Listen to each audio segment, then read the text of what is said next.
গ্রীষ্মের সকাল, সবুজ মাঠে পাখির ডাক, সূর্যের আলো, ফড়িংয়ের গানের সুর। এক গ্রামে ছিল এক ছোট পিঁপড়ে আর এক ফড়িং। পিঁপড়ে সারাদিন খাবার জোগাড় করত, আর ফড়িং সারাক্ষণ গান গাইত, নাচত আর মজা করত। ফড়িং হাসতে হাসতে, "এই পিঁপড়ে ভাই, এত গরমে কাজ করছো কেন? এসো, একটু গান শোনো, মনটা হালকা হবে।"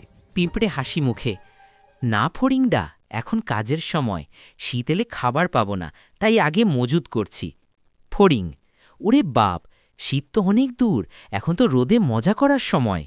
ফড়িং হাসতে হাসতে গান গাইতে লাগল, আর পিঁপড়ে কষ্ট করে খাবার জোগাড় করতে লাগল।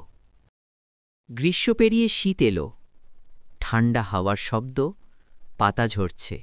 দিন গুড়িয়ে এলো শীতকাল।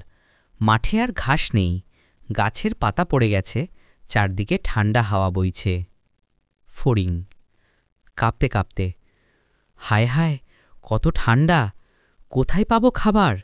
সারাদিন গান গাইলাম, এখন তো পেট খালি।